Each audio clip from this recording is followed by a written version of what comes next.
All right, it's Friday, which means it's Prediction Friday. South Carolina, Kentucky, less than 24 hours away. Can South Carolina pull off the huge upset?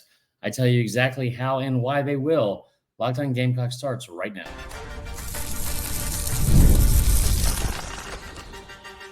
You are Locked On Gamecocks, your daily podcast on the South Carolina Gamecocks, part of the Locked On Podcast Network, your team every day.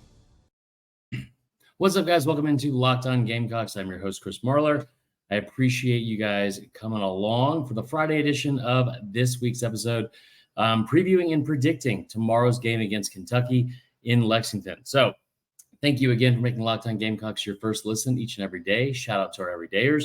Remember, we are a free and available podcast wherever you get your podcasts, as well as on YouTube. So we are part of the Locked On Podcast Network, your team every day. Today's episode is brought to you by our good friends at Game Time. Game Time, and download the Game Time app. It has all of your ticketing needs covered. Create an account, use the code LOCKEDONCollege, and you get $20 off your first purchase. All right, let's get into today's episode. We are previewing and predicting not only the score of Kentucky, South Carolina tomorrow, but also what we think is going to happen. I'm going to give you three hot takes that I think will happen during tomorrow's game, and I'll give you a score prediction as well. Then we're going to get into some of y'all's question submissions, angry rants, all the above as well in the second part of the show. And then we'll get into some more stuff around the SEC to close it out. So here's the deal. If you've watched yesterday's show, I know after Sunday, it's been kind of a up and down week for Gamecock fans, which, I understand that. The further we get from the Old Dominion game, the better you have to feel in general. But I know it's a tall task. You're going to Kentucky. A majority of the comments we've seen on anything we've talked about Kentucky this week have been Kentucky fans. It feels like South Carolina fans have already had enough to an extent after what happened against Old Dominion. That is fine. I get it. It was a very frustrating win. It kind of felt even more like a loss, what you had to do to get a 4-point win against Old Dominion. But here's the deal. It's Friday. We're 24 hours from kickoff. And it's time to rally because this is a team that you have not been favored to beat hardly at all over the last several years, and you have beaten them 2 years in a row. You've held them to under 16 points or less in all three games where Clayton White or Shane Beamer or both have been in charge at South Carolina. There are a lot of positives, I think, going into this game and pathways for South Carolina to win this game. Unfairly, I feel like a lot of it's going to rest on the shoulders of Lenore Sellers. But in all the cloudy, sad darkness or whatever you want to say of what happened last week in Williams-Brice, there were still some positives. And no, a lot of it wasn't with Lenore Sellers. And I feel like that part sucks the most because he's already like a fan favorite, right? He came into the season with like 4 total pass attempts and was already just a fan favorite universely in like with Gamecock fans. To watch him struggle the way he struggled, ending the game with a 17.7 QBR, it was the lowest in the conference. I believe it was one of the lowest in the entire country. Yeah, it wasn't great, but that game's in the past now. And now you get into a situation where you do have at least that first start under your belt. And you're going to face a very, very good front seven. It might be one of the most underrated, if not the most underrated front sevens in the entire country. They are loaded up front for Kentucky. So running the football is going to be very difficult. They also have one of the best cornerbacks in the entire country as well. Led the SEC in interceptions a year ago. Will most likely be a high-round draft pick, day 1 or 2. So how do you get separation from the receivers? It's a tall task. But here's the one thing that I keep coming back to is I don't know if Lenore Sellers is going to play better than he did last week. I would assume so because the bar is set pretty low. I do know that defense is not going to give up a ton of points at all. They're too good. They're too talented. They're too disciplined, too well coached. They're too opportunistic when it comes to turnovers. So can you get to 21 points? I told you this stat yesterday. When Mark Stoops, and over the last 5 seasons, when he is held to 21 points or less, Kentucky is just 3-20 in those games. If you hold him to 17 points or less, he's 1-16. Right? And that's something Carolina has done for each of the last 3 seasons. So can you limit Kentucky's offense and Brock Vandagriff and all those receivers, and Dane Key and Marion Brown, and all those guys, can you hold them to under 21 points? Because if you do, regardless of what the offense looked like a week ago, now like the odds of you being able to pull something out go up tremendously.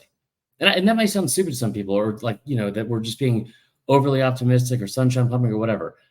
But think about how these games have played out, especially upsets under Shane Beamer since he's been the head coach there. Obviously, you're an underdog. You're going on the road. So, he's 2-10 against SEC teams on the road as a head coach here. But here's the thing. I do believe this defense will hold Kentucky to under 21 points. I don't think that, it's also Brock Vandagriff's second start. We saw him on the very first series last week, throw an interception. And he looked great outside of that. But can you stop the run game? Can you get after the quarterback? I don't think that big blue wall is as good as it was 2, 3, 4 years ago. So can you continue with Kennard and Stewart off the edge and combining for 3 or 4 sacks again? Possibly. I think the key to this whole thing, you have to have some success running the football. You just have to. It's going to be very tough sledding. We've talked about Deion Walker a ton this week. Kid is so good, so fun to watch. Dumas Johnson from UGA being starting 24 games, being an All-American. The fact that he's at Kentucky now is not talked about nearly enough. It's going to be real tough sledding up front. You're going to have to figure out a way to throw the football or create chunk plays or consistent drives by getting creative in the run game. Maybe that's Robbie Ashford. Maybe that's more RPOs. Regardless, the path to winning against Kentucky this week is not Lenora Sellers running the football 20 times for 64 yards. It's not getting Rocket Sanders a couple of carries and Juju McDowell a couple of carries. It's figuring out a way to get them in space early and often, and you can like figure out a way to make this Kentucky defense bend and then break. Everyone's talking about that all week. Like the South Carolina defense, it's bend but don't break. It's not. It's really not. I mean, there wasn't a ton of bending last week against Old Dominion. There just wasn't. I mean, 4 turnovers they caused, 2 of them inside the 10-yard line. I think they gave up just over 300 yards. They've held Kentucky to under 300 yards each of the last 2 seasons. There is a path to winning here. So before you go into this game tomorrow, all sad, sap, and negative, just know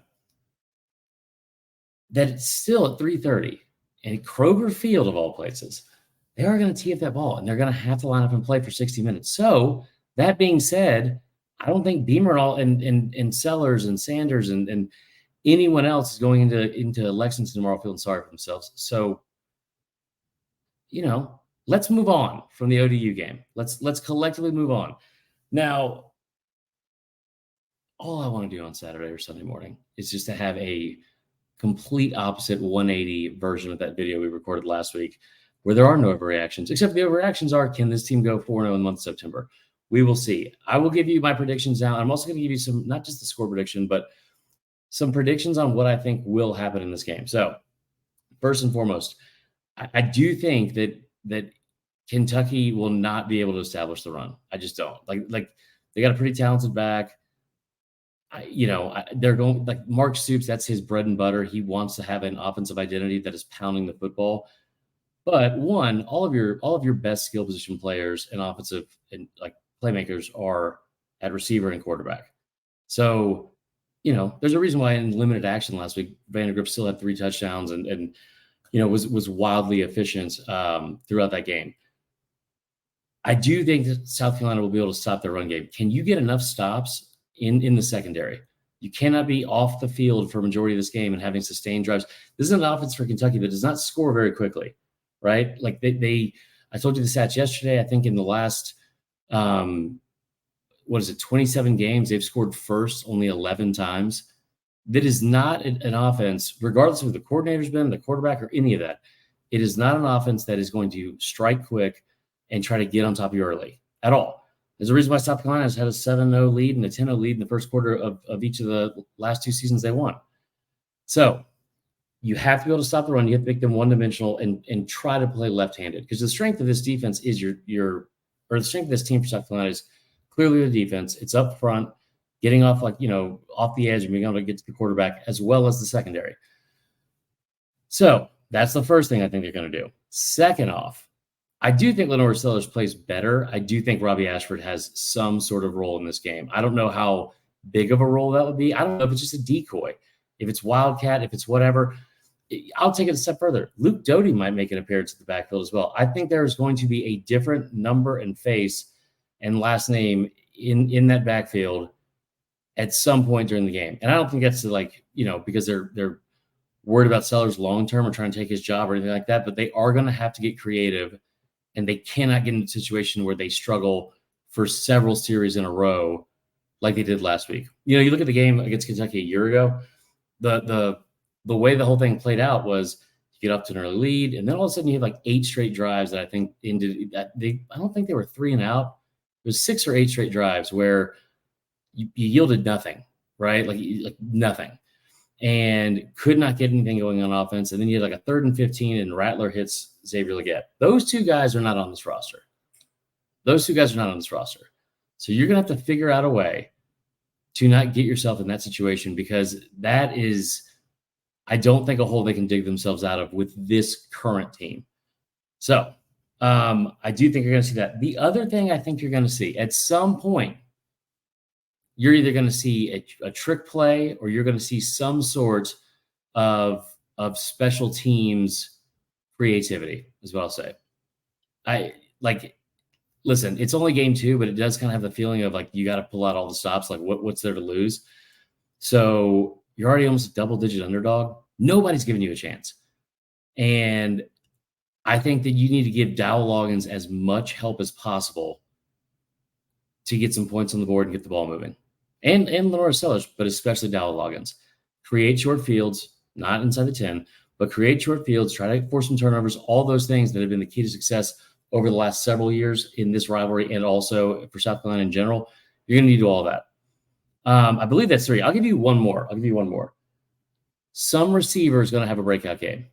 I'm not saying they're going to have 100 yards and a touchdown or whatever, but some receiver is going to have a breakout game. Whether it's Gage, whether it's Vandrevius Jacobs, whether it's Jared Brown, whether it's Nick Harbor. Someone is going to have a breakout game this week because, again, it's going to be very tough to run the football on this front 7, regardless of how good Rocket Sanders is. So I don't know who it's going to be, but it just feels like there's going to be someone that is going to be overlooked in this defense, because Harrison can't match up on everybody. And you're going to have to hit a couple big plays, and someone's going to have to make a play at this point. So those are my 3 predictions. I will give you my score prediction here. You know what? I'll tease it and give it in the next segment. How about that? Because now that I've talked for 13 minutes, I feel like I've talked myself into the opposite of what I was originally going to pick. Let's get into some of the things that y'all sent my way going into tomorrow's game. And, I said send questions or topics or anything like that you wanted me to go over on the show. And you guys did not disappoint, for one. Before we get to that, I do want to give you a quick shout out to our good friends at LinkedIn. LinkedIn is a phenomenal job site. And it's not just for people looking for a job. It's also a fantastic tool for anyone who is in the hiring process. Did you know that LinkedIn, it's not just a job board. LinkedIn helps you hire professionals you can't find anywhere else. Even those who aren't actively searching for a new job but might be open to the perfect role. In a given month, over 70% of LinkedIn users don't visit other leading job sites. So if you're not looking on LinkedIn, you're looking in the wrong place. On LinkedIn, 86% of small businesses get qualified candidates within 24 hours. You can hire professionals like a professional on LinkedIn. Now, that being said, make sure if you are posting a job, post a job for free at linkedin.com/lockedoncollege. That's linkedin.com/lockedoncollege to post your job for free. Terms and conditions apply, but use the promo code and post today. All right, guys, when we get back, we're going to get into your questions, and I'll give you my score prediction, as well as a look around the rest of the league. All right, moving right along here with the Kentucky, South Carolina preview and prediction show this Friday. Before we get into the prediction and also get into some of the questions and things you guys sent my way, I do want to go over one thing, and that is the latest numbers that Vegas has put out, because I know not everyone's a big gambler. I don't even know if it's legal in South Carolina yet, but Vegas is rarely wrong. And looking at some of the numbers, I feel like it always gives you a pretty good idea of what you might be able to expect, not just from a, point scored or point differential or whatever, but also in player props and all that good stuff. So I'm gonna go through some of these. Tell me some of the ones that might stick out to you. So right now the line is at 8.5, and the over/under is at 42. There's a lot of sharp money on the under, by the way. A lot of sharp money on the under. 8.5. It's kind of gone back and forth, right? Like yesterday, I think at one point it got to double digits. 8.5 kind of seems about right. But it has gone up and down just, like a heartbeat for whatever reason, over the last day or so. Going through some of the other numbers here, passing yards. This is what Vegas has set the total at for passing yards in this game. Brock Vandagriff's total passing yards, 211. Lenore Sellers is at 169. Very nice. Pass touchdowns. Vandagriff at 2. Sellers at 1. And honestly, the juice is it's at minus 180, so they are expecting him to throw at least one. So that's good. Rushing props. Kentucky starting running back, who has a name that you guys already know I'm not going to be able to pronounce. 67 total yards rushing. Lenore Sellers, his number is at 34, kind of like that. Rocket Sanders, his number a little bit higher, but not that high. 54 yards. 54 yards. Now, receivers. Barry and Brown's number is very interesting because it's only at 40 yards. That being said, I think he only had – I've heard a lot of people jumping on this, this week in some picks and things like that. He's only had 4 games in the last 13 overall that he had more than 40 yards receiving. So Dane Key, the other receiver for Kentucky, his number's at 50. Let's see here. Jared Brown, his number's at 28. That feels like a steal. 28. Vandravius Jacobs is at 23. That might be the best moneymaker on the entire board for this game. 28 and 23 yards. Where else is the ball going to go? Vandravius Jacobs over 23 yards feels like free money. Same with Jared Brown. Okay, first drive of the game.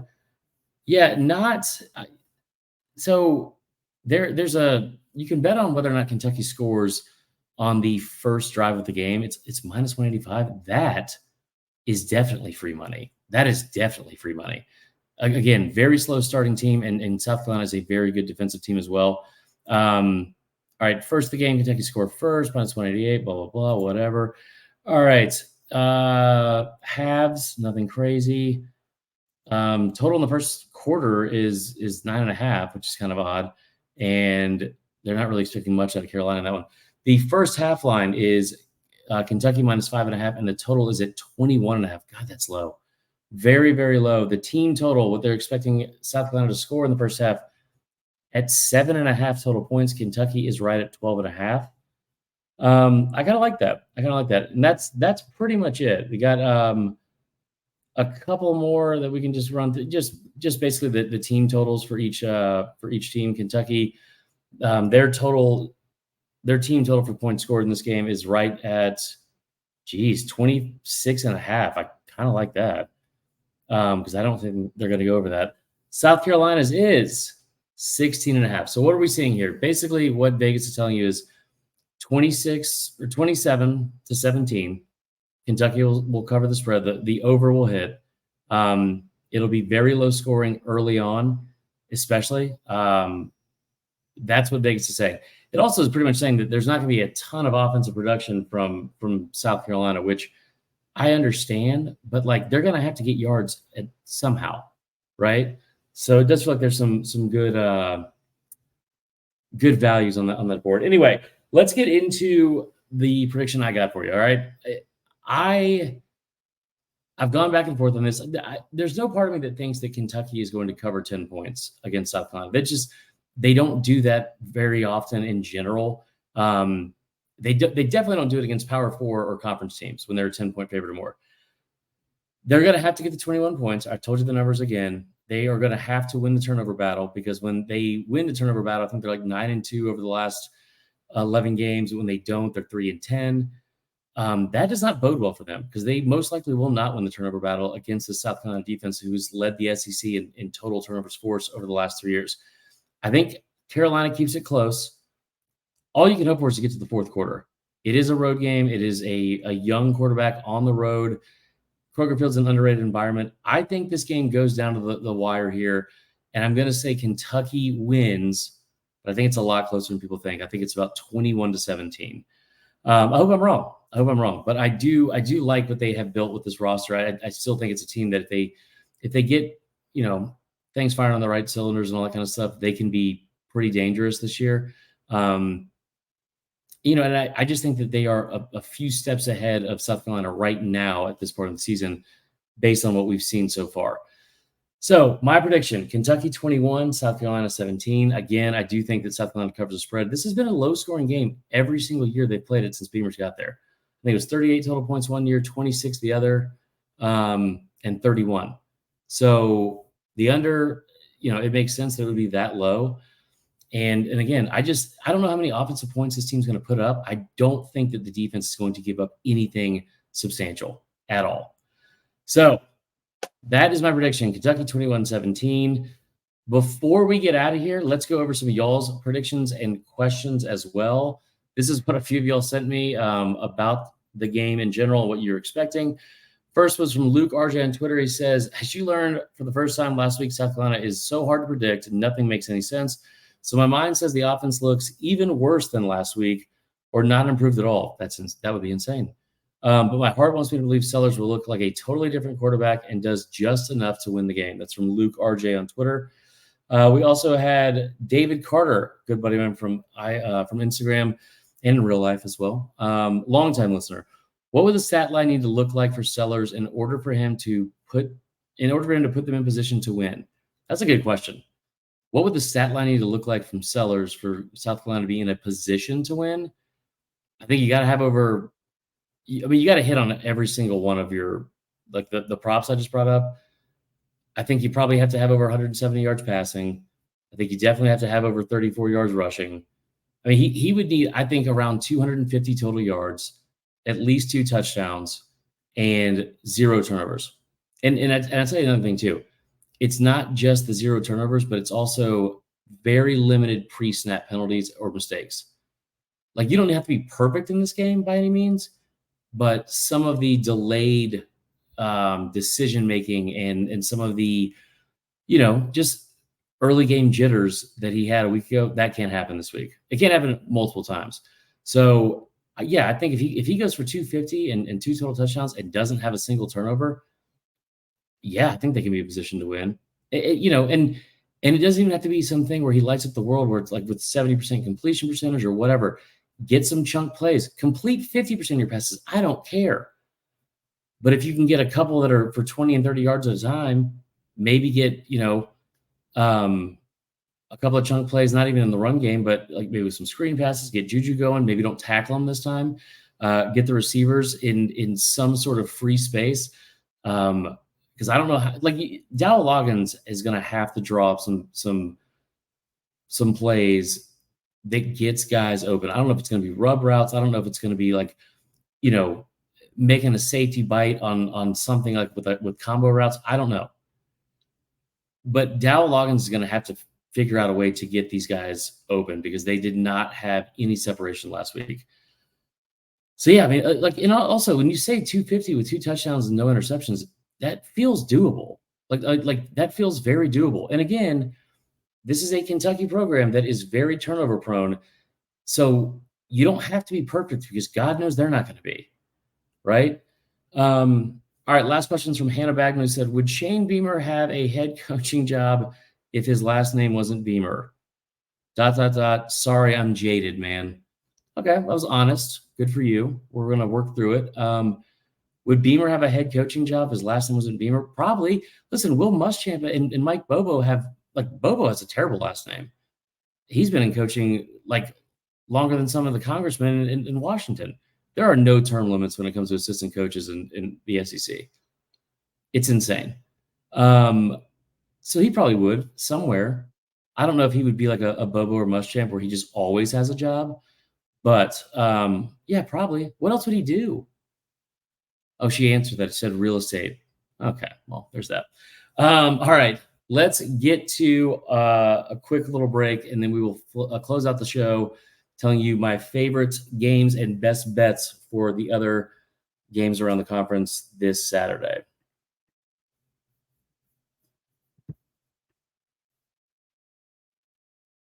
All right, we're back with the final segment of the day. And before we get into it, I want to remind you guys of our good friends over at the Game Time app. It is a all-in-one place for all of your ticket needs. They do an incredible job.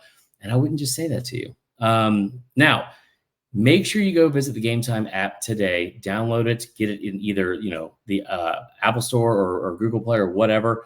But if you are going to a game, whether it's this weekend, maybe it's next weekend, or at any point this season, it doesn't even have to be a game. It could be, a comedy show, theater, a concert, whatever. Probably should have said concert before theater. I don't think theater is really our demographic. That being said, if you're doing any of those things, make sure you're using the Game Time app because they do an incredible job of helping you with the best customer service and the best service satisfaction in the ticket game. I'm talking about things like all-in pricing. So, as soon as you try to figure out how much you're going to pay for these tickets, there's not a bazillion fees that are added on before you check out. It's all right there for you before you purchase, so you know exactly what you're going to have to pay and exactly where your seats are going to be. And you'll even know exactly what the view from your seats is going to be because they also have seat views. It's a panoramic view from your seat that you can see in the app before you buy. They also have the lowest price guarantee where Game Time will credit you 110% of the difference if you find tickets that are cheaper than on the Game Time app. Last but not least, they have the Game Time ticket coverage. Your purchase is covered with the most flexible customer service policy in the ticketing industry.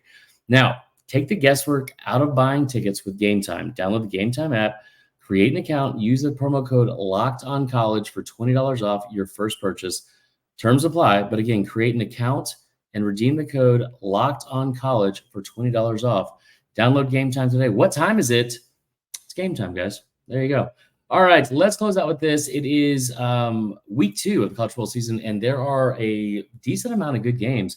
I think one of the benefits of having the new 16-team conference, for one, and also the new television deal with ABC and ESPN, like in the past, like the best game for the most part was always going to be at 3:30, and then nothing else would be on at like to compete with it from the conference. I mean, you would have like a 4:00 game on like SEC Network, but nobody was watching that unless like you were actually playing in it. So I do love the fact that you have multiple big games throughout the day. It seems like every single weekend. You have Carolina and Kentucky, the first SEC game of the year, or conference game of the year. That happens at 3:30. Then you have several games at night with Tennessee and NC State. I think Bama's honoring their field against South Florida, which was like a horrible game for them a year ago. There are a lot of good games on for most of the day. So Auburn's getting a visit from Cal also at 3:30. So there's some good games. Let me take you through my favorites and best bets for this weekend. Okay. And I think we went like 4-4 last week. It wasn't bad. Now there's a couple I might add in here for South Carolina because a few of them jumped out. But starting off at noon, there are 2 really fun games because Texas goes and plays the defending national champions at Michigan. It's a Michigan team that lost 13 players in the NFL draft. They lost Harbaugh. They lost a first-round draft pick at quarterback, 5 assistant coaches, that guy with the binoculars that was cheating all the time. They have a new head coach, and they have a new quarterback, and they are about to play a roster that is completely deeper, more athletic, more talented than Michigan's. And that sounds crazy, but if you look at any of the numbers and like their roster, like or team talent composites, Michigan has only had a top 10 recruiting class once in the last 4 years. They won a national championship and finished like the 16th best class a year ago. I think the line is moved all the way up to 7.5. I think I said this summer that Texas -5 was like the lock of the year. I still feel comfortable with that, but there's been a lot of money put on Michigan late in the last couple of days. I will say that the game itself, I'm hoping that Texas wins big because Michigan's like my new Notre Dame. The other one at the same time, Arkansas and Oklahoma State. Arkansas and Taylor Green and Bobby Petrino in this new offense, they go to Stillwater. They're like a 7.5 point underdog, which is very odd because a week ago, Oklahoma State played a FCS team, South Dakota State, and they were only an 8.5 win favorite in that one, 7.5 against Arkansas. Taylor Green, man, he looked really, really good. I'm glad that he is not on the schedule for South Carolina because he, in that offense with Petrino calling the plays, was awesome. Take his total for passing yards over 225. I think Oklahoma State had like the 126th ranked pass defense last year, and they've given up more than that. They've given up 225 yards or more through the air in 9 of their last 11 games. So there you go. Here's the other game that's on 3:30 that not a lot of South Carolina fans are going to watch, if any. There's a lot of money to be made in Auburn Cal. Cal is really bad. And if you missed their opening game a week ago, because of course you did, they were playing UC Davis, an FCS school. And in the first half, they were held to 109 total yards, which is like 125 less than they gave up. They had 4 total first downs. And UC Davis had 16, and they had a 1-point lead. They were awful. It's also a team that has been really bad in the first half of games, ranking like 111th in first half scoring offense and 119th or 123rd in first half scoring defense. And they are 3rd worst in the country a year ago in turnovers lost. They lost 28 of them. In passing yards allowed per game and passing touchdowns allowed total last season with 30. They ranked 3rd worst in the country in all 3 of those categories. They're going to go to Jordan-Hare, and they are 4-15 over the last, I think, 4 or 5 seasons in road games in general. And they've got a long trek down to Auburn. I think that, I don't want to overreact about what Auburn did against Alabama A&M, but I will, because they looked night and day different than a year ago, especially with all those new receivers. I love Auburn to cover the first half at 6.5. I love them to cover the full game, covering 13.5 total. Love them to score more than 17 points in the first half of that game. Also love Peyton Thorne to throw for more than 2 touchdowns. So tons of bets there. Last but not least, I'm going to tell you the Tennessee game against NC State. I don't know what happened to NC State a week ago when they played Western Carolina. I don't think it's that big of a deal. But one thing I do know is that Tennessee is the best team in the country at starting fast and getting ahead early. And it goes back for a long time under Heupel since he's been the head coach. He's been the head coach at Tennessee for 40 games. They have scored first in 32 of those games. They've scored a touchdown. They've scored at least 7 points or more in the first quarter of 35 of those 40 games. And against the spread in the first half, he is, I think the number was 41-17 in 1 over the last 6 years as a head coach.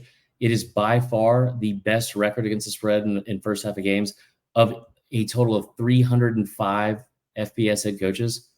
Number 1 out of 305 total. And it's also his numbers somehow get even better on the road. They're 22-7 in first half against the spread away from home. So I love Tennessee to score first. I love them to win the first half. I think you can get them at like to cover 4 at the end of the first half. I don't know how many yards or touchdowns Nico's going to put up, but there's no way that NC State can hang with them for 60 straight minutes. This is a very, very good offense. And you saw it, you missed it last year because Joe Milton was awful and had no touch or any kind of accuracy downfield. But when this offense has a precision passer that's accurate on balls that are 20, 30, 40 yards downfield like Hendon Hooker was, it is lethal. And that is what they have in Nico. And weapons everywhere. So I love Tennessee to score and cover that as well. And that's it, guys. There's a couple more, but I will post them on my social media at Vern Funquist CFB. Hope all of you have a fantastic Friday night. Get some drinks in, get some fun in, and hopefully, about 23 hours from now, we will be celebrating a win. So make sure you are liking, subscribing, whatever else the kids say. I don't know. On all of our channels, we really appreciate it. It helps us out a lot. We will see you tomorrow or Sunday with a reaction to the game. And until then, guys, y'all have a great and safe weekend. Go Cox.